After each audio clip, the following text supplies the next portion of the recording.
The helicopter blades cut the frozen air like scissors through silk. Thomas Ashford felt the cold seep through his sheepskin coat as the skids touched down in the snow-crusted field behind his ranch. 18 degrees, December dawn. He'd flown back from Chicago with a signed grain contract worth $500,000 in his briefcase, and guilt sitting on his chest like a stone. 3 years. 3 years since he'd seen his parents' faces. He walked the 2 miles to the old cabin, the homestead he'd left them in when he built his big house on the hill. Smoke rose thin from the chimney. Through the frost-cracked window he saw them. His mother, silver braid loose, laughing. His father, hunched and gaunt, hand resting on someone's wrist. A girl in a patched coat ladling beans into wooden bowls. Tom kicked the door open. Cold flooded in. "What the hell is this?" Abel turned slow as winter. "Paper don't warm bones, boy. This child does." The kerosene lamp hissed on the rough-hewn table. Wood smoke threaded through the one-room cabin, mixing with the smell of beans simmering in the iron pot. Tom stood in the doorway, snow melting off his boots onto the floorboards Martha had scrubbed for 40 years. The girl, 12, maybe 13, set down her ladle. Her hands were red and cracked, fingernails black with soot. She wore boots 2 sizes too big, stuffed with newspaper. Her coat had 3 patches, each one a different fabric. She didn't flinch when Tom stepped inside. "They were hungry," she said. "I had extra." Martha rose from the table, joy and hurt crossing her face like weather. "Colton." "It's Thomas now, Ma." He pulled off his Stetson. Water dripped from the brim. "Tom." His father didn't stand, didn't even turn around, just kept his gnarled hands wrapped around the bowl, steam rising past his weathered face. Tom reached into his coat, pulled out a check, already filled in, $10,000. Blue ink on cream paper, his signature flowing across the bottom. "Here." He set it on the table between the bowls. "This'll cover everything. Food, heat, whatever you need. I'll send more next month." Abel looked at the check, then at Martha. Then he picked it up with both hands and tore it down the middle. The sound was louder than it should have been. He tore it again and again. Pieces fluttered to the floor like snow. Then he opened the stove door. Heat blasted out, smelling of pine and creosote, and threw the fragments in. They curled black and vanished. "You can't buy back 3 years with ink, Thomas." Abel's voice was rough as gravel on a dirt road. "Now get out." Tom's face went hot. "I sent letters, money orders. I called. We got them." His father still wouldn't look at him. "Paper, that's all it was." The girl moved between them. She was small, but she stood like a fence post, rooted, unmovable. Her eyes were gray as winter sky. "Mr. Ashford," and she said his name like she was handing him something fragile. "Your parents are warm now. They're fed. That's what matters." "And who the hell are you?" "Cora Dane." The name hit him like a fist. Dane. He knew that name. Knew it the way you know a scar. Familiar, but you don't look at it too close. "Dane," he repeated. She nodded once, touched the doorframe above her head. He looked up. A horseshoe hung there, nailed crooked, one side higher than the other. Old iron rusted at the edges. "My daddy's," she said quietly. Before Tom could answer, boots crunched on the porch, heavy, deliberate. The door swung open without a knock. Vernon Hawk stepped in, bringing cold air and the smell of aftershave. Too much of it, like he was trying to cover something. He wore a wool coat, clean, with a banker's smile that didn't touch his eyes. "Well, well, the prodigal son returns." Vernon's gaze flicked to Abel, to Martha, then settled on Cora. "And here's our little charity case." Cora's jaw tightened, but she said nothing. Vernon pulled a folded paper from his coat, legal size, official looking. He held it out to Cora like he was handing her a gift. "Foreclosure notice, sweetheart. Your mama's debt, $3,200, due March 15th, 1974. He smiled. "That's 90 days. You got 90 days to come up with the money, or the bank takes the land, this cabin included." Cora took the paper, didn't open it, just folded it once more and tucked it into her coat pocket, right over her heart. "Understood," she said. Vernon turned to Tom. "You want to help, Mr. Ashford? Write another check. I'll make sure it gets where it needs to go." Tom's hands curled into fists. Vernon tipped his hat to Martha. "Ma'am." Then he walked out, boots echoing on the porch, and climbed into his truck. The engine growled to life. Red taillights vanished into the gray dawn. Silence settled like dust. Tom looked at Cora, at the way she stood there, spine straight, hands steady. At the foreclosure notice, tucked against her ribs like a knife she'd already learned to carry. How much does your mother owe? He asked. You heard him. I can pay it. No.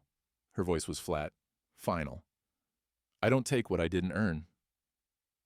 Abel spoke from the table, still not looking at his son. She knows your name, Thomas. Do you know hers? Tom opened his mouth, closed it. The silence was answer enough. Sunday morning, the church bells rang over Cedar Bluff. 3 pulls, slow and steady the way they'd rung for 60 years. Tom stood at the bottom of the stone steps, hat in hand, watching the townspeople file out into the cold. His truck was parked at the curb. He hadn't gone inside. Hadn't been inside a church since Rebecca died, since the preacher said things about God's plan that made Tom want to put his fist through a wall. But he'd come today because Martha had asked. A note, delivered by Cora. Come to church, please.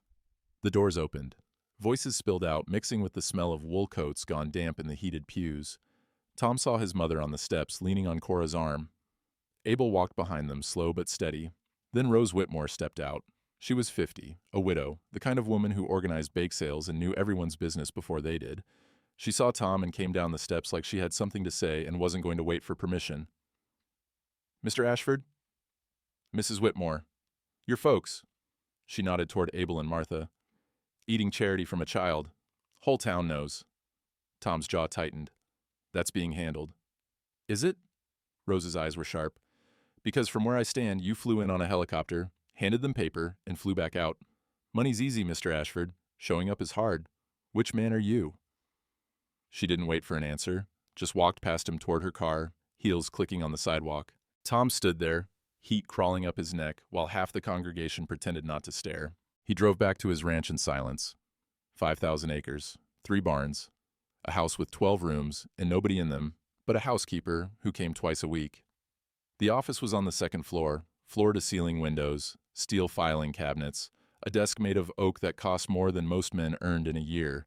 Tom opened the bottom drawer, pulled out the ledger from 1971. He'd been thinking about it since Vernon said Cora's last name. Dane. He'd known a Dane once. Daniel Dane. They'd been boys together, raised on neighboring ranches, thick as thieves. Daniel had gone into grain trading, same as Tom. They'd even joked about it. We'll get rich or go broke together. Tom opened the ledger, turned pages. The paper smelled like old ink and decisions you couldn't take back. There. November 1971, Chicago Mercantile Exchange. Wheat futures, December contract, 2 columns, gains and losses. Ashford, Thomas. Profit, $400,000. Dane, Daniel. Loss, $180,000. Tom's stomach dropped. He turned the page, found the notes he'd written in the margins. Counterparty default, margin call unmet. Dane liquidated all holdings. He flipped forward.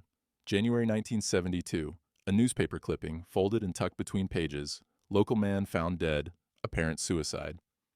Daniel's face stared up from the grainy photograph, smiling. That picture had been taken years earlier before the weight settled into his eyes. Tom read the article, twice, then a 3rd time. Survived by wife, Margaret, and daughter, Cora, age 9. His hands started shaking. He'd made $400,000 the year his best friend put a bullet in his head. The same contract, the same trade. Daniel had bet wrong, and Tom had bet right, and the market didn't care about friendship. Tom stood, walked to the bathroom, bent over the sink. He vomited until there was nothing left.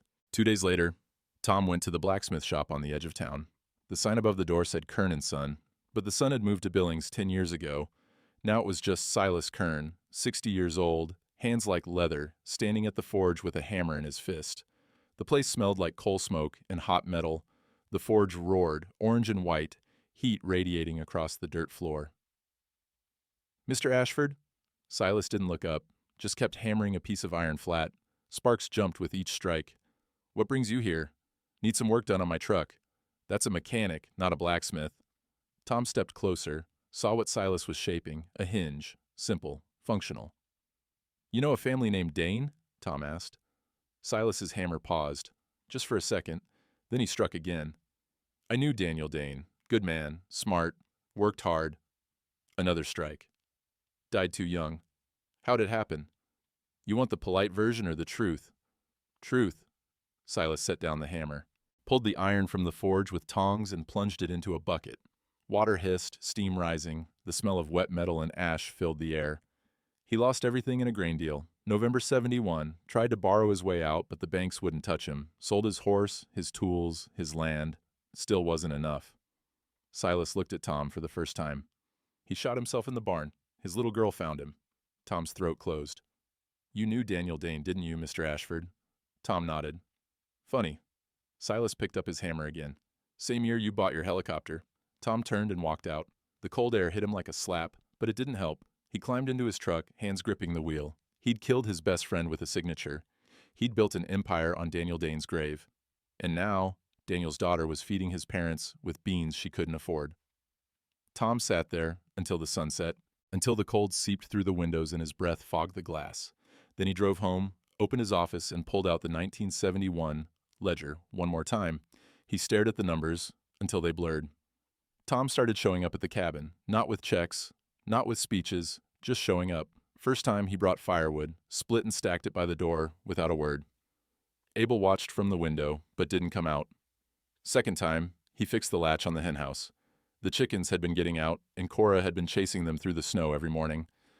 Tom found her at dawn, boots soaked, trying to corner a Rhode Island red behind the woodpile. He didn't ask, just went to his truck, got his toolbox, and rebuilt the latch. Took him an hour. Cora stood there the whole time, arms crossed, watching. When he finished, she said, "Thank you." He nodded and left. Third time, he found Martha sitting by the stove, a book open in her lap. She was tracing the words with her finger, lips moving but no sound coming out. Tom stopped in the doorway. "Ma." She looked up. Her eyes were wet. "Stroke took some of my words," she said quietly. "Can't read like I used to. Letters get jumbled." Cora appeared from the back room carrying a quilt. "We're working on it. She's getting better." Tom watched as Cora sat beside his mother, opened the book, a family Bible, leather cover, worn smooth, and pointed to a line. "This word, Grandma, what's it say?" Martha squinted, moved her finger along the letters. Bless, Ed. "That's right, blessed." Cora's voice was patient, gentle. "Now this one." They kept going. Tom stood there, hat in his hands, watching his mother learn to read again from a 12-year-old girl. After a while, Martha looked up. "There's a paper in here. Old one. Granddaddy's, I think." Cora turned a page. "Where?" "Can't remember. I was reading when I had the stroke. Maybe Psalms? I don't know." Martha's hands trembled. "It's important. Something about water." Tom stepped forward. "What kind of paper?" "Certificate. Official looking. Yellow with age." Martha closed her eyes, trying to pull the memory back. "Dates from the old days. Before statehood." Cora closed the Bible gently. "We'll find it, Grandma. Don't worry." That night, Tom drove to the care facility 40 miles south. White walls, fluorescent lights buzzing overhead, the smell of antiseptic and overcooked vegetables. He asked for the director, waited in a small office with plastic chairs and a desk covered in paperwork. The director was a tired woman in her 50s, reading glasses on a chain around her neck. "Mr. Ashford, what can I do for you?" "Margaret Dane. She's a patient here." The director pulled a file, flipped through it. "Yes, stroke patient. Early onset dementia. She's in long-term care." "How much does she owe?" The director looked up. "I'm sorry?" "Her debt.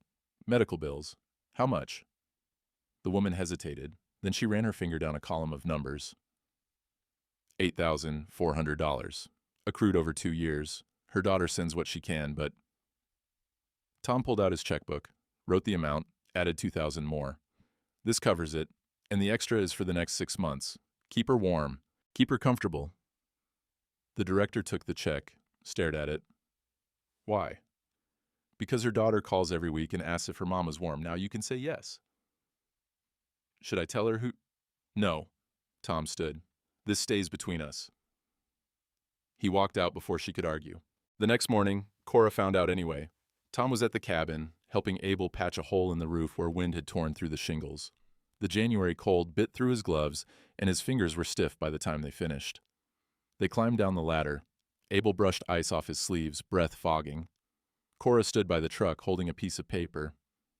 "The care facility called," she said. Her voice was flat, controlled. "Said my mama's account is paid. All of it, plus 6 months ahead." Tom set down his hammer and his own. They wouldn't say who, but the woman slipped. said he instead of they. Cora's gray eyes locked on his. It was you. Cora, I said I don't take what I didn't earn. Your mother needed— I know what she needs. Her voice cracked. Not loud, but raw. I know better than anyone. But I don't need you swooping in like some— She stopped, took a breath. I can handle this. Tom looked at her. 12 years old, feeding his parents, splitting wood at midnight, calling a care facility every week to ask if her mama was warm. You shouldn't have to, he said quietly. But I do, because that's what family does. They show up, they do the work. She stepped closer. You want to help? Then stop throwing money at things and be here. Learn my name, learn theirs, sit at the table, do the work nobody sees. She turned and walked into the cabin. The door closed with a soft click. Abel stood beside Tom, silent as stone. She's right, the old man said finally. Tom nodded. His throat felt tight. Abel clapped him on the shoulder once, brief, almost gentle. Then he followed Cora inside. Tom stood in the snow, staring at the cabin, at the crooked horseshoe above the door, at the smoke rising thin and gray into the winter sky. He got in his truck, drove back to his ranch, sat in his office and stared at the steel filing cabinets, the oak desk, the empty rooms echoing around him. Money was easy. Showing up was hard. That Sunday, Tom went to church, not to the steps. Inside. He sat in the back pew, hat on his knee, and listened to the sermon. Didn't hear much of it. But when it ended, he stayed. Watched his parents walk down the aisle, Cora between them. Watched Rose Whitmore nod to him, not friendly, but acknowledging. Watched the town see him there. After, he walked to the cabin. Knocked this time. Martha opened the door, smiled. Come in, son. I made coffee. He stepped inside, the smell of wood smoke and beans, familiar now. Abel sat at the table, whittling a piece of pine. Cora was at the stove, stirring something in the pot. She glanced at him, didn't smile, but she pulled out a chair. Sit, she said. So he did.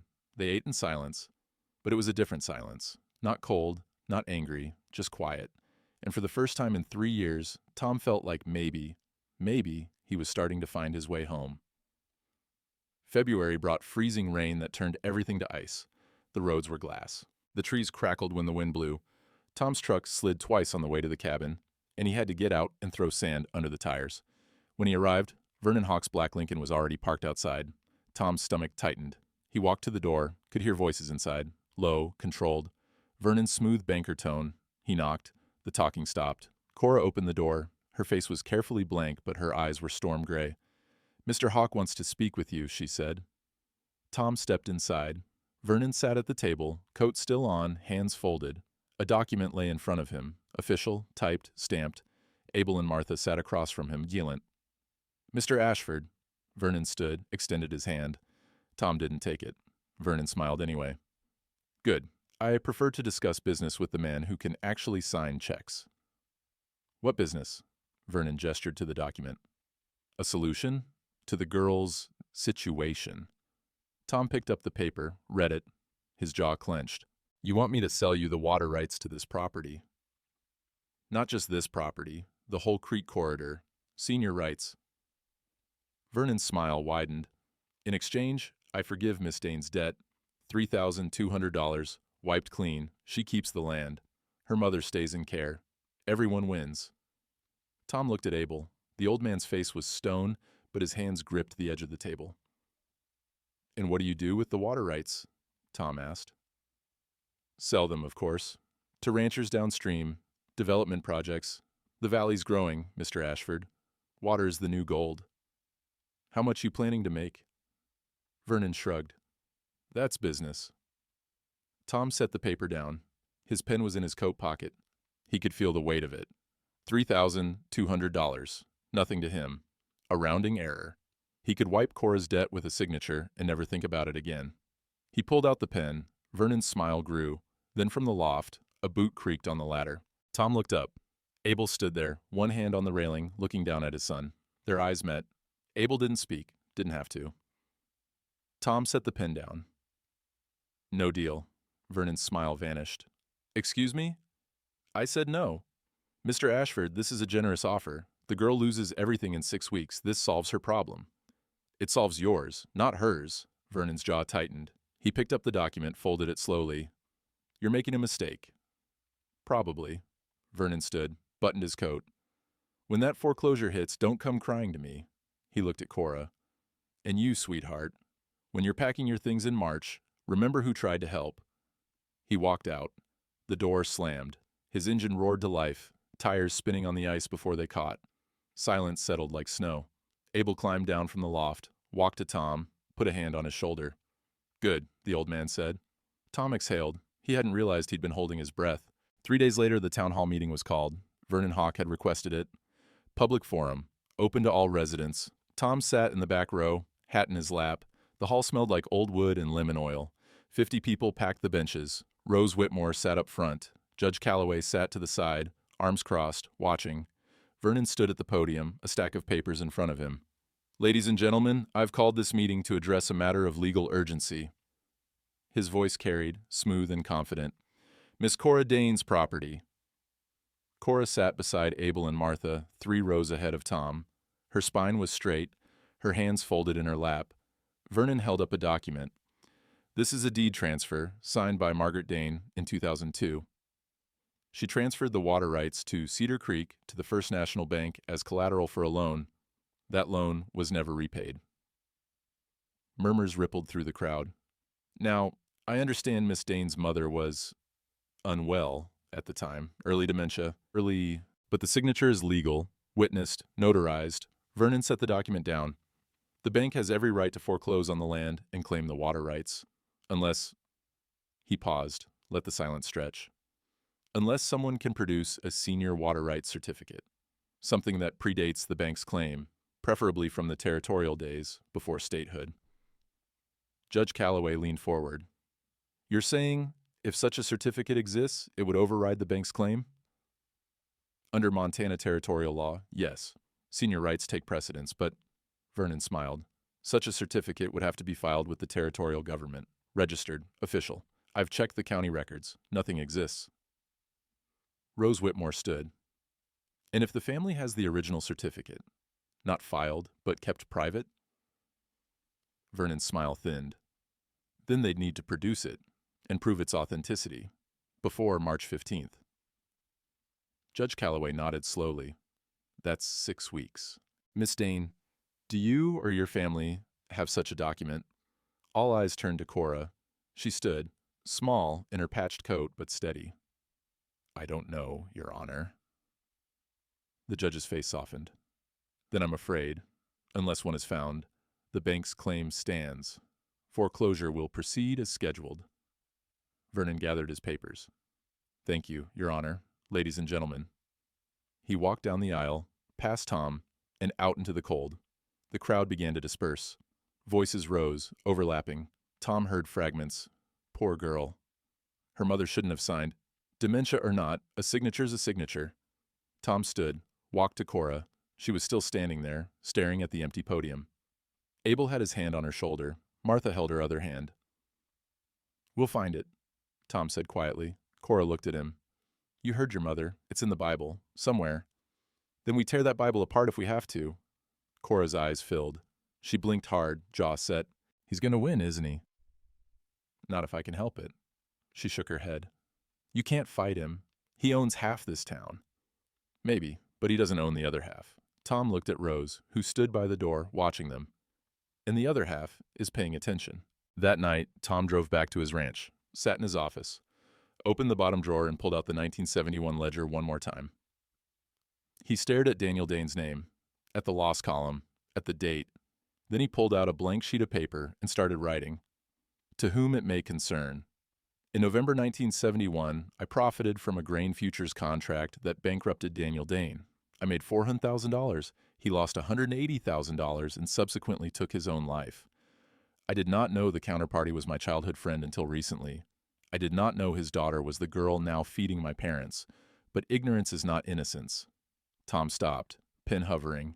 If he signed this, if he made it public, everyone would know. Cora would know. She'd hate him. She'd never forgive him. But maybe that was the price.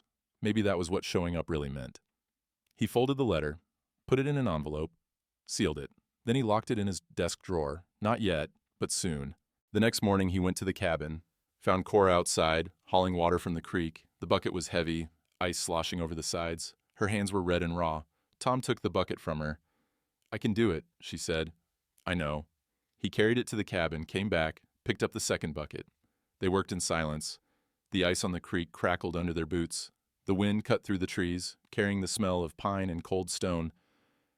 After the fourth trip, Cora stopped, looked at him. "Why are you helping me?" Tom set down the bucket. "Because your daddy was my best friend, and I wasn't there when he needed me." Her eyes searched his face. "You knew him?"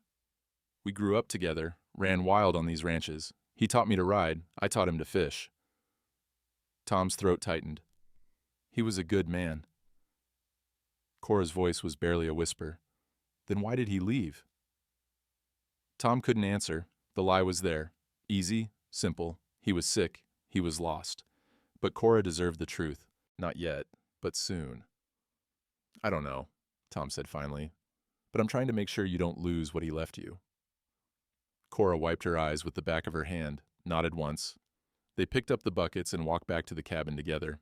Behind them, the ice on the creek began to crack. The blizzard hit the second week of February, not the kind that blows through in a day, the kind that settles in and doesn't leave.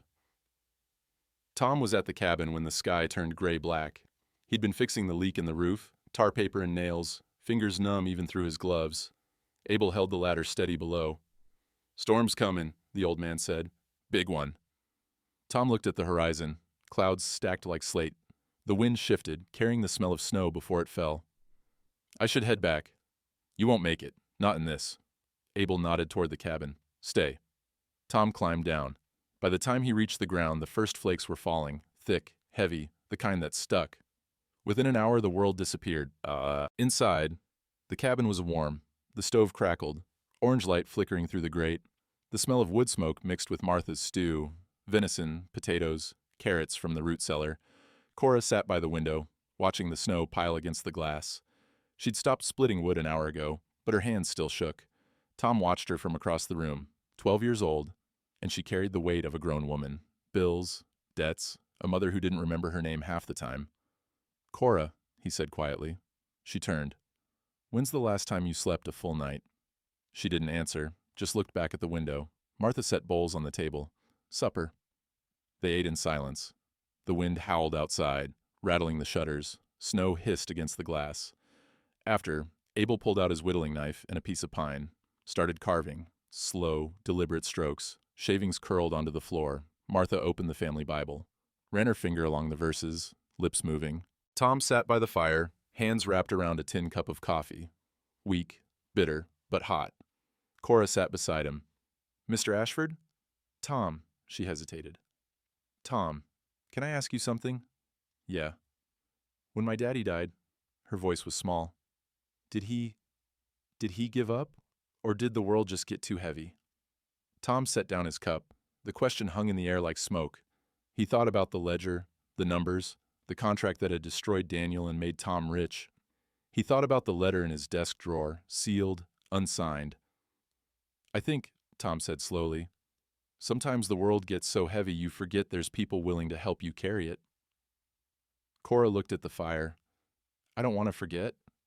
"You won't?" "How do you know?" "Because you're here. You're carrying it, and you're not doing it alone." She leaned against his shoulder, just for a moment. Then she pulled back, embarrassed. Tom didn't say anything, just let the moment sit. Outside, the blizzard raged. Midnight. The fire burned low. Abel and Martha slept in the back room. Cora was in the loft, wrapped in quilts. Tom sat by the stove, feeding it wood one piece at a time. The wind screamed through the eaves. Then, softly, Cora's voice from above. "Tom?" "Yeah?" "Tell me about him, my daddy." Tom closed the stove door. Sparks danced behind the grate. He climbed the ladder, sat on the edge of the loft, legs dangling. Cora was curled under the quilts, only her face visible, pale, young. "What do you want to know?" "Everything." So Tom told her, about the summers they'd spent riding fence lines, about the time Daniel caught a trout so big they couldn't lift it out of the creek, about the winter they built a snow fort and held off imaginary invaders until their mothers called them in for supper. He told her about Daniel's laugh, his stubborn streak, the way he'd never quit, no matter how hard the work. He told her everything, except the truth. When he finished, Cora's eyes were closed, her breathing slow and even. Tom climbed back down the ladder, sat by the fire. and for the first time in 3 years, he let himself cry. The storm lasted 3 days. On the second day, they ran out of coffee. On the third, the kerosene for the lamp. They burned candles, played cards. Martha taught Cora an old hymn, and they sang it softly while the wind howled. Tom split wood in the shed, then hauled it inside, arms aching. Abel showed him how to stack it right, bark side up so the moisture didn't soak in. They worked side by side, not talking, but it felt like talking. That night, Abel broke the silence. "You're doing better, son." Tom looked up from the woodpile. "Showing up," Abel continued. "That's what matters." "I'm trying." "I know." Abel set down a log. "Martha and me, we knew about the contract, the grain deal." Tom's blood went cold. "How?"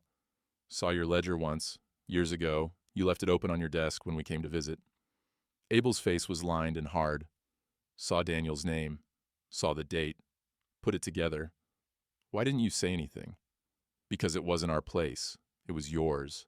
Abel looked at him. "Waited to see if you'd figure it out yourself. Took you long enough." Tom's throat closed. "Does Cora know?" "No, and you're the one who's got to tell her. Not me, not Martha. You." "You." Tom nodded. "I will." "When?" "Soon." Abel studied him, then nodded once. "Good." The fourth morning, the storm broke. Sunlight cut through the clouds, blinding white against the snow. The drifts were chest high. Tom dug a path from the cabin to the road. Took him 4 hours. His back screamed, his hands blistered. When he finished, he found Cora in the shed, splitting kindling. Her axe strokes were clumsy, dangerous. "Here." He took the axe. "You're holding it wrong," he showed her. "Grip low on the handle. Let the weight do the work. Swing through, not down." She tried. The wood split clean. "Like that?" "Exactly like that." They worked together until the pile was done. Then they stood in the sunlight, breath fogging, sweat cooling on their backs. "Tom?" Cora said. "Yeah?" "Thank you for staying." He looked at her, saw Daniel in her face, the stubborn chin, the gray eyes. "You don't have to thank me." "Yes, I do, because you didn't have to." She paused. "But you did anyway." Tom nodded. Couldn't speak. That night, Abel pulled Tom aside while Cora helped Martha with the dishes. "There's something you need to know," the old man said quietly. "What?" "That certificate Martha mentioned. The water rights." Abel's voice dropped. "I remember now. It's in the Bible. Psalms. Granddaddy used to say, 'The Lord is my shepherd and so's the creek.' Always thought it was just talk. But now..." "You think the certificate is in Psalms?" 23rd. That's where he always marked his place." Abel gripped Tom's arm. "Find it, before Vernon does." Tom nodded. The creek outside had started to thaw, ice cracking, water running beneath. Spring was coming. But so was March 15th. The news spread through Cedar Bluff like creek water after snowmelt. Tom Ashford had donated $5,000 to Rose Whitmore's bake sale fund for Cora's mother. Anonymous. Except someone at the bank had seen the check, recognized the signature. Tom was at the feed store when Rose cornered him. She didn't look grateful. She looked angry. "You think you're clever?" She stood in the doorway, blocking his exit. The store smelled like grain dust and leather. "Hiding behind anonymous donor?" "I didn't want..." "I know what you didn't want. You didn't want credit. Didn't want anyone to see." She stepped closer. "But that girl calls the care facility every Sunday, asks if her mama's warm, asks if the bills are paid, and when they say yes, you know what she thinks?" Tom didn't answer. "She thinks it's a miracle. She thinks God's watching out for her." Rose's voice dropped. "But it's not God, Mr. Ashford. It's you, and she deserves to know the difference." "She doesn't want my money." "Then stop giving her money. Give her the truth." Rose turned to leave, then stopped. "Town meeting's tomorrow night. About the water rights. Vernon's bringing a lawyer from Billings. Big city type.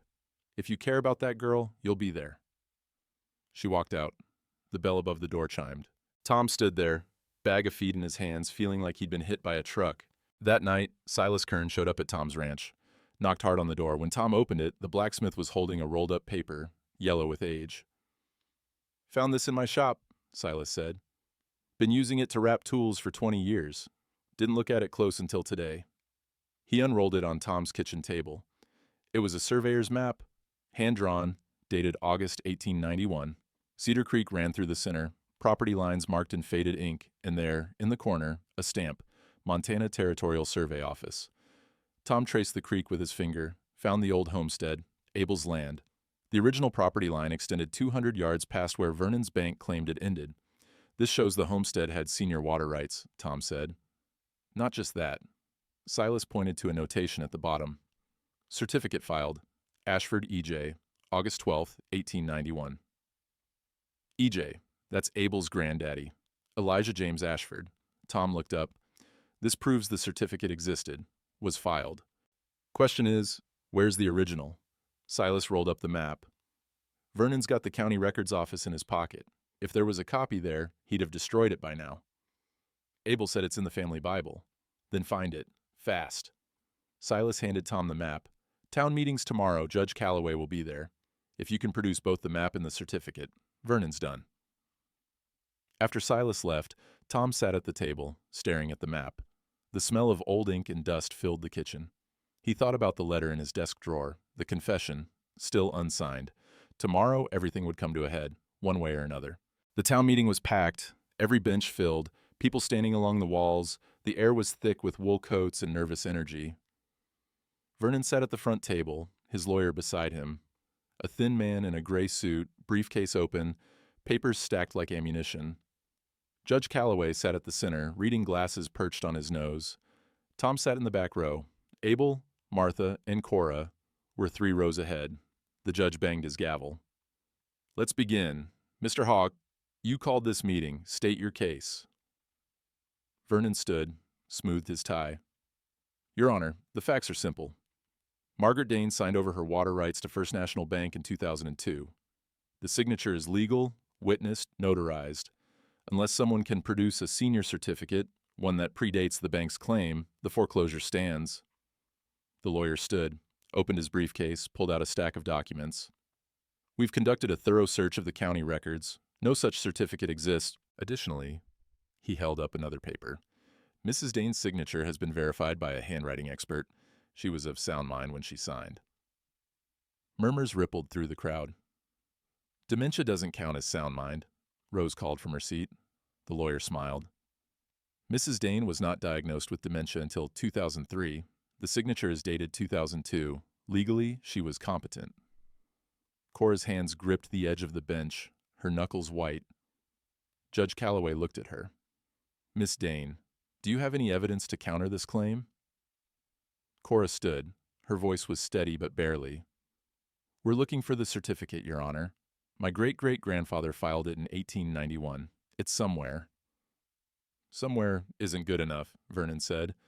The deadline is March 15th. That's 4 weeks away. If you can't produce the certificate by then, the property is forfeit. The lawyer closed his briefcase. Your Honor, we move to proceed with foreclosure. Judge Calloway started to nod. Then Tom stood. Your Honor, I have something. Every head turned. Tom walked down the aisle, pulled the rolled map from inside his coat, laid it on the table in front of the judge. This is a territorial surveyor's map from August 1891. It shows the original property lines for the Ashford homestead, and it references a water rights certificate filed the same month. Judge Calloway unrolled the map, studied it. His eyebrows rose. Vernon's face went pale. That's not... It's authenticated, Tom said. Territorial survey stamp, official seal, and it shows the homestead had senior rights to the entire creek corridor. The lawyer leaned over, looked at the map, whispered something to Vernon. Vernon stood. Even if that map is real, it's not the certificate itself. You still need the original document. We'll find it, Tom said. You have 4 weeks. Vernon's voice was tight. And I have 14 other families who bought water rights from that bank. If this certificate surfaces, it invalidates every sale I've made in 20 years. The room went silent. Judge Calloway looked at Vernon. 14 families? Vernon realized his mistake, sat down hard. The judge folded the map carefully. Mr. Hawk, this meeting is adjourned, but I'm opening an investigation into your water rights sales. If there's fraud involved... There's no fraud, Vernon said quickly. Then you have nothing to worry about. The judge stood.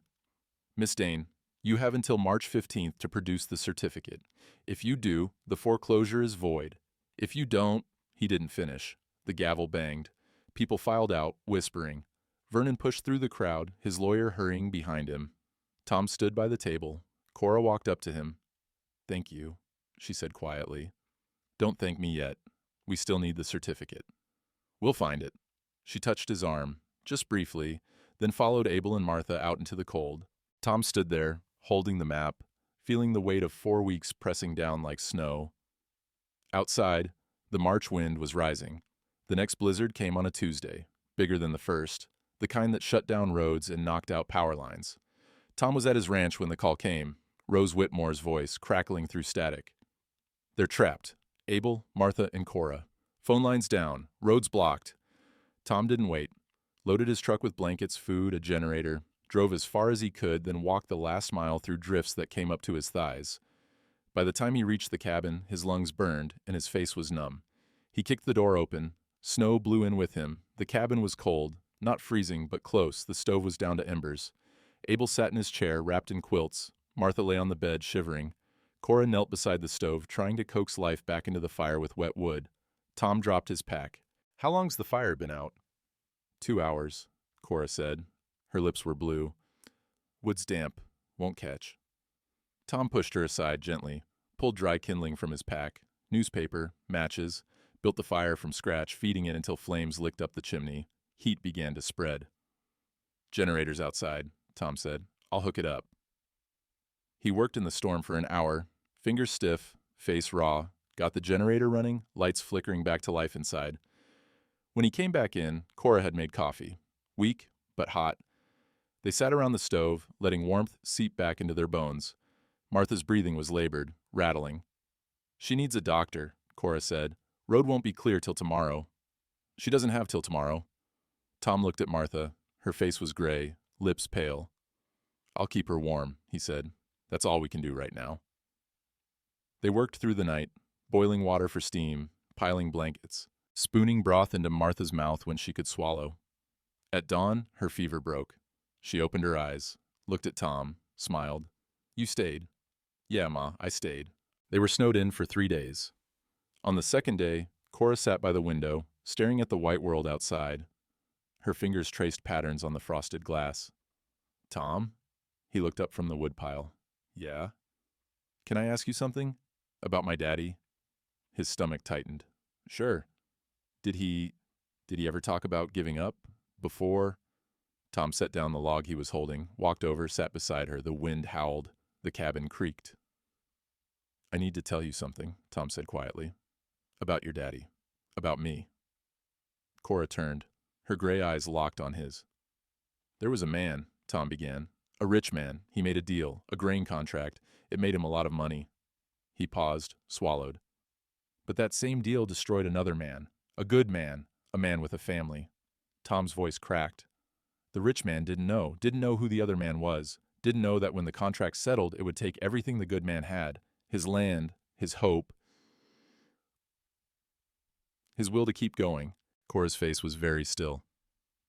"The good man," Tom continued, "he had a daughter, a little girl, 9 years old, and one day she found her daddy in the barn." Tears slid down Cora's cheeks. "The rich man," she whispered. "That's you, isn't it?" Tom nodded. "I made $400,000 in November 1971. Your daddy lost everything. Same contract, same trade. I didn't know it was him until a few weeks ago. Didn't know you were his daughter until Vernon said your name."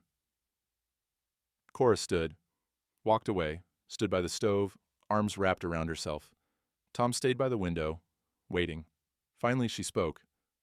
"Did you kill him?" "I signed a contract. The market did the rest. But yeah, in every way that matters, I killed him." "Why are you telling me this now?" "Because you deserve the truth, and because I can't keep hiding from it." Silence. The wind rattled the shutters. Then Cora turned. Her face was wet, but her voice was steady. "You could have walked away. When you found out, you could have left us alone. Let Vernon take the land. Let Mama stay in that place without help. You could have kept your money in your big house and never looked back." "Yeah, but you didn't." "No." She walked toward him, stopped 3 feet away. "I don't forgive you," she said quietly. "Not yet. Maybe not ever. Tom nodded. I understand. But I see what you're trying to do, and that counts for something. She sat back down by the window, looked out at the storm. Tom stayed where he was. Abel's voice came from the corner, quiet, firm. Truth's the first step, son. The rest takes time. The third day, the storm eased. The sun broke through, pale and cold. Tom dug a path to the road. Then he walked to town, found Silas at the blacksmith shop. I need you to do something, Tom said. Silas looked up from the forge. The fire roared. The smell of coal smoke and hot iron filled the air. What? Tom pulled the old horseshoe from his coat, the one that hung crooked above the cabin door, Cora's father's. Reforge it. Silas took the shoe, turned it over in his hands, saw the initials scratched in the iron. D.D. Daniels. Yeah. Why? Because broken things can be mended. Tom met his eyes. You said that once. I need you to prove it. Silas studied him for a long moment, then nodded. Come back tomorrow. The next afternoon, Tom returned. The shop was hot, the forge glowing white. Silas had the horseshoe in the fire. He pulled it out with tongs, metal glowing orange. Hold these. He handed Tom the tongs. Tom gripped them, the heat radiated up his arms. Silas raised his hammer, brought it down. The ring echoed through the shop. Sparks flew, again and again. 20 strikes. The metal bent, straightened, reshaped. Tom's arms shook from the weight, but he held steady. Finally, Silas plunged the shoe into the water barrel. Steam hissed. The smell of hot metal and scorched water filled the air. He lifted it out, set it on the anvil. The horseshoe was smooth now, straight, the rust burned away, the bend corrected. Silas traced the initials with his thumb, still visible, but refined. Your friend's steel, he said quietly. Make it mean something. Tom took the horseshoe. It was still warm. At that moment, the door opened. Cora stepped inside. She saw the horseshoe in Tom's hands, walked closer, stared at it. That's Daddy's. Was, Tom said. He saw it. Carlos reforged it. She touched the iron, ran her finger over the initials. Why? Because I'm going to nail it up. Above the cabin door, straight this time. Tom paused. If you'll let me. Cora looked at him, then at Silas, then back at the horseshoe. He never got to finish things, she said softly. Always ran out of time, or money, or hope. I know.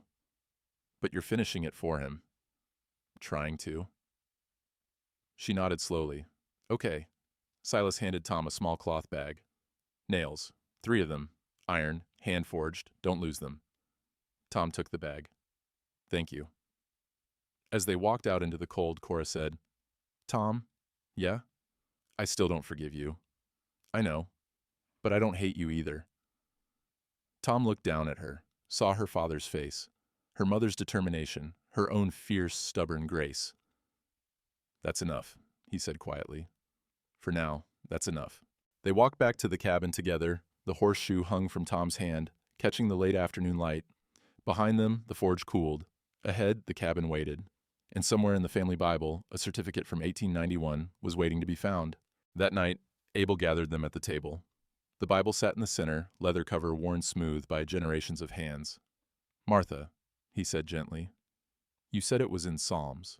Which one? Martha's hands trembled as she opened the book. Pages whispered. She stopped at Psalms 23. The Lord is my shepherd. Here, she said. Her voice was hoarse, but clear. Granddaddy always marked his place here, said the creek was like still waters, said it would provide. Cora leaned in, turned the page carefully. Nothing. She turned another, and another. Then, tucked between Psalms 23 and 24, a piece of paper. Yellow, brittle, folded once. Cora lifted it like it might crumble. Unfolded it. Official letterhead. Montana Territorial Government, Water Rights Certificate. Dated August 12, 1891. Signed by the Territorial Governor. Granting Elijah James Ashford and his heirs senior water rights to Cedar Creek in perpetuity.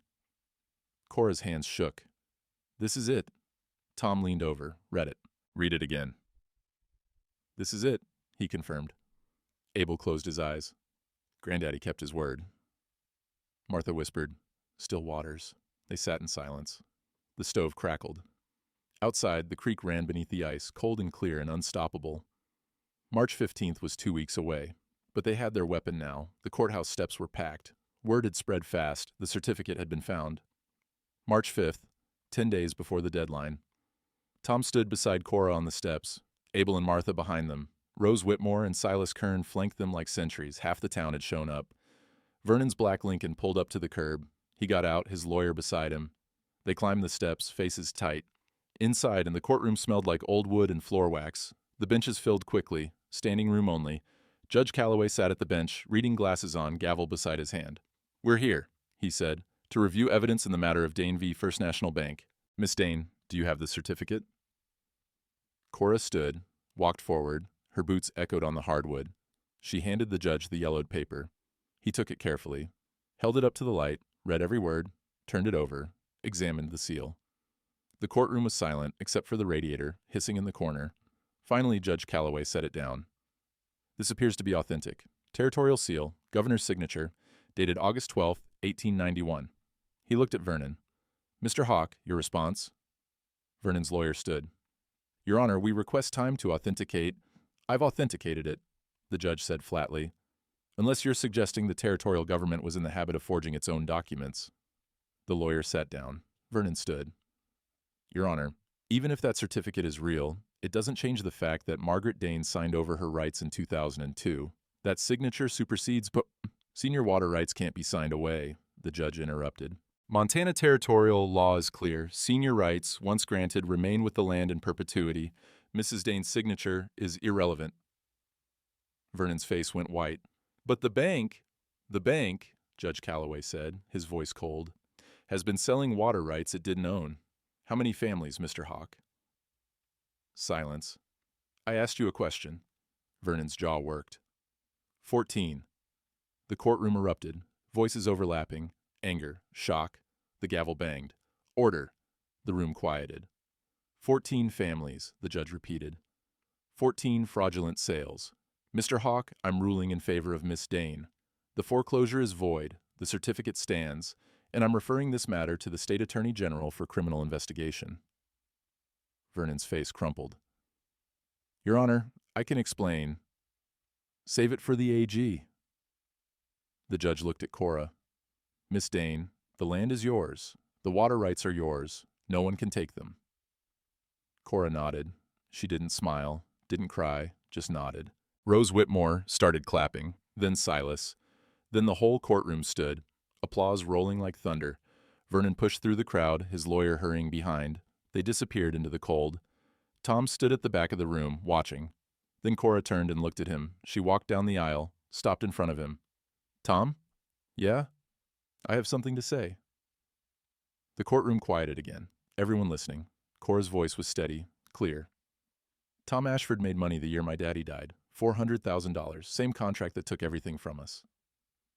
Gasps, whispers. Tom's face stayed neutral. He didn't move. "He didn't know," Cora continued. "Didn't know it was my daddy on the other side. Didn't know I existed. But when he found out," she paused. "He could have walked away, could have kept his money and his life and left us to Vernon. But he didn't. He showed up. He stayed. He helped us find this certificate. He paid my mama's bills.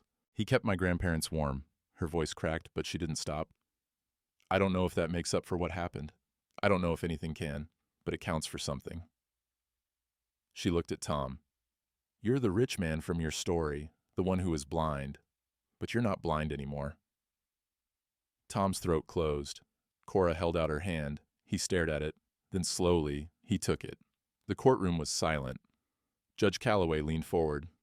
"Mr. Ashford, is this true, about the contract?" Tom nodded. "Yes, Your Honor." "And you've been helping Miss Dane knowing this?" "Yes." The judge sat back, studied him. "Then I'd say you're trying to make amends. That's more than most men do." He banged the gavel. "This court is adjourned." Outside, the March sun was warm, snow melting, creek running high. Tom walked to his truck. Cora followed. "Tom, wait." He turned. She stood in the melting slush, coat unbuttoned, hair loose in the wind. "I need to know something." "What?" "The money, the $400,000. Do you still have it?" "Most of it. I built the ranch with some, invested the rest." "How much is it worth now?" Tom calculated. "With interest and investments, about $500,000. Cora nodded slowly. "I want you to do something with it." "What?" "Set up a trust, in my daddy's name, for families who lose everything the way he did, for kids like me." Her voice was firm. "Don't give it to me, I don't want it, but make it mean something. Tom stared at her, 12 years old, standing in the mud, giving away a fortune. You sure? I'm sure, he nodded. I'll do it. The Daniel Day Memorial Trust, for education, for families in crisis. Every cent. Good. She turned to walk away. Cora. She stopped. Your daddy would be proud of you. She looked back, tears on her cheeks now. I hope so. Then she walked to Abel and Martha, and they climbed into Rose's car. Tom stood in the courthouse parking lot, watching them drive away.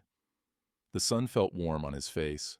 For the first time in 3 years, he felt like he could breathe. That evening, Tom went to the cabin, knocked. Abel opened the door. Come in. The stove was warm. Supper smelled like roast chicken and potatoes. Martha was setting the table. Cora was slicing bread. Tom held up the reforged horseshoe and the cloth bag of nails.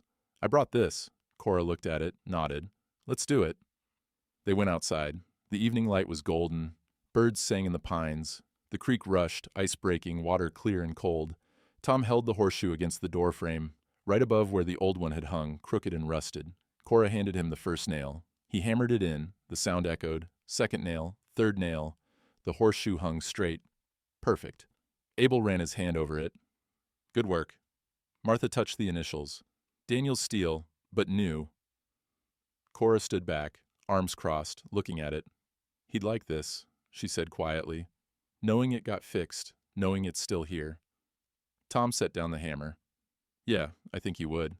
They went inside, sat at the table, ate together. The talk was small. Weather, planting season coming, the garden beds that needed turning. After supper, they sat by the stove. Abel whittled. Martha hummed. Cora read from the Bible. Tom sat in the corner, coffee cup in his hands, and listened. This was what he'd been chasing. Not money, not success, just this, family, warmth, presence. Around 8, Rose and Silas arrived. Then Judge Calloway. They brought pie, coffee, stories. The cabin filled with voices, laughter, the kind of sound that makes a house a home. At one point, Martha stood, walked to the corner where a small brass bell hung. She pulled the rope.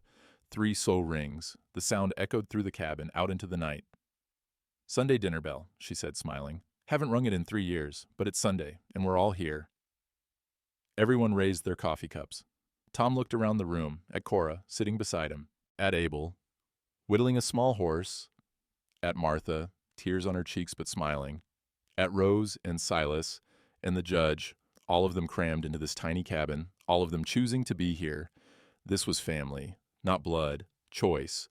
And for the first time since Rebecca died, since the baby never took a breath, since he locked that nursery door and threw himself into building an empire, Tom felt like he'd come home. Outside, the horseshoe caught the last light, straight and true, Daniel Steele, reforged just like everything else. Vernon Hawk was arrested on March 10th. The state attorney general came personally, 2 investigators, a warrant for bank records going back 20 years. They found everything. Forged signatures, backdated documents, water rights sold to 14 families who had no legal claim, over $200,000 in fraudulent sales. Vernon tried to run, made it as far as the Wyoming border before the highway patrol pulled him over. 10-year sentence. Federal prison. The bank was seized, assets frozen. The 14 families got their money back. Some kept the land, some sold it. All of them thanked Cora. She didn't know what to say to that. Just nodded and walked away. April came soft and slow. The snow melted. The creek ran high and clear. Robins returned, building nests in the eaves of the cabin. Tom hired a crew to reinforce the cabin. New roof, new windows, insulation, a proper foundation. Abel supervised, told them where every board should go. Martha planted a garden. Cora helped, hands in the soil, planting seeds, carrots, potatoes, beans. The smell of warm earth and possibility. Tom worked beside them, digging, hauling, learning. One morning they found the first crocus blooming, purple, small, pushing through the last patch of snow by the door. Cora knelt beside it, touched the petals. I planted these in December, she said. Didn't think they'd make it. They're tougher than they look, Tom said. She smiled. Yeah, I guess they are. The Daniel Dane Memorial Trust was established on April 15th. $500,000, managed by a board, Rose Whitmore, Judge Calloway, Silas Kern, and Cora when she turned 18. The first grant went to a widow in Billings whose husband had died in a farming accident. $5,000, enough to keep her land through the winter. The second went to a family in Miles City who'd lost everything in a hailstorm. The trust would run for generations, helping families stay whole when the world tried to break them apart. Tom signed the papers in Judge Calloway's office. Cora sat beside him, When it was done, the judge shook Tom's hand. "You're doing right by your friend," he said. Tom nodded, trying to. The first Sunday in May, they had dinner at Tom's ranch, the big house on the hill, 12 rooms, but it didn't feel empty anymore. Abel sat at the head of the table, Martha beside him, Cora across from Tom. Rose, Silas, and Judge Calloway filled the other seats. The food was simple: roast chicken, potatoes, green beans from last year's garden, bread Cora had baked that morning. They ate slowly, talked about the planting, the weather, the new foal born on Silas's neighbor's ranch. After supper, they moved to the porch. The sun was setting, painting the mountains gold and pink. The air smelled like pine and fresh grass. Martha rang the bell Tom had installed on the porch post. 3 slow pulls, the sound carried across the valley. "Sunday dinner bell," she said. "Now we can ring it from here, too." Cora sat on the steps, knees pulled to her chest. Tom sat beside her. "You did good, kid," he said quietly. "So did you." They sat in silence, watching the light fade. "Tom?" "Yeah? I forgive you." He looked at her. "You don't have to." "I know, but I want to." She met his eyes. "Holding on to it doesn't help anyone. Not me, not you, not my daddy's memory." Tom's throat tightened. "Thank you." "You're welcome." She leaned against his shoulder, just for a moment. Then Abel called from inside. "Cora, your grandma wants you to help with the dishes." She stood, brushed off her jeans, walked inside. Tom stayed on the steps. Abel came out, sat beside him. "You did good, son." "I'm trying." "I know." Abel looked at the sunset. "Your mama and me, we're proud of you." Tom nodded, couldn't speak. They sat there as the stars came out, one by one, filling the sky. Later that night, after everyone had gone home, Tom walked to the old nursery. He'd left it locked for 3 years, dust-covered, untouched. He unlocked the door, stepped inside. The crib was still there, the rocking horse, the quilt Rebecca had stitched. He walked to the window, opened it, let fresh air in. Then he sat in the rocking chair and let himself remember Rebecca's laugh, her hand on her belly, the hope they'd carried together, the loss, the silence, the years spent running. But he wasn't running anymore. He stood, looked around the room. Tomorrow he'd open the curtains, dust the shelves, maybe set up a desk, turn it into something living instead of a tomb, not erasing the past, just making room for the future. He walked out, left the door open. Downstairs he poured himself coffee, sat on the porch. The helicopter sat in the hangar, grounded. He hadn't flown it in 2 months. His truck was parked by the barn, mud-caked, used daily. The ranch spread out before him, 5,000 acres. But it didn't feel empty anymore. It felt like the beginning of something. Across the valley, lights glowed in the cabin. Abel and Martha and Cora settling in for the night. His family, not by blood alone, by choice, by showing up, by doing the work nobody saw. Tom raised his coffee cup to the darkness. "Thanks, Daniel," he said quietly, "for the loan of your daughter. I'll take care of her, promise." The wind carried his words away. The stars shone cold and clear, and somewhere, he hoped, his old friend heard. Summer came slow and warm. Tom stood on the cabin porch at dusk, coffee mug in hand. Not whiskey, coffee, black, simple. The helicopter sat in the far hangar, covered with a tarp. Hadn't flown in 4 months. Probably wouldn't fly again. He'd been thinking about selling it, using the money for the trust. His truck was parked in the grass, engine ticking as it cooled. He'd driven it that morning to help Abel fix a fence, driven it at noon to take Martha to town for groceries, driven it at supper to pick up Cora from Rose's house, where she'd been learning to sew. The reforged horseshoe above the door caught the golden light. Straight, true. Daniel's initials still visible, but refined now. Honorable. Inside, Cora was teaching Martha a new hymn. Their voices drifted out through the screen door, soft and certain. Abel sat in his chair, whittling a bird from pine. The shavings curled at his feet like prayers. Tom looked at the garden. The crocuses had bloomed and faded, but now there were tomatoes, beans climbing stakes, lettuce in neat rows, life renewing itself. He thought about the letter he'd written months ago, the confession, still in his desk drawer, but it didn't matter now. The truth was out, the work was done. You can't buy back time, can't trade money for presents, can't build an empire big enough to fill the hole left by the people you love. But you can show up every single day and do the work you should have done all along.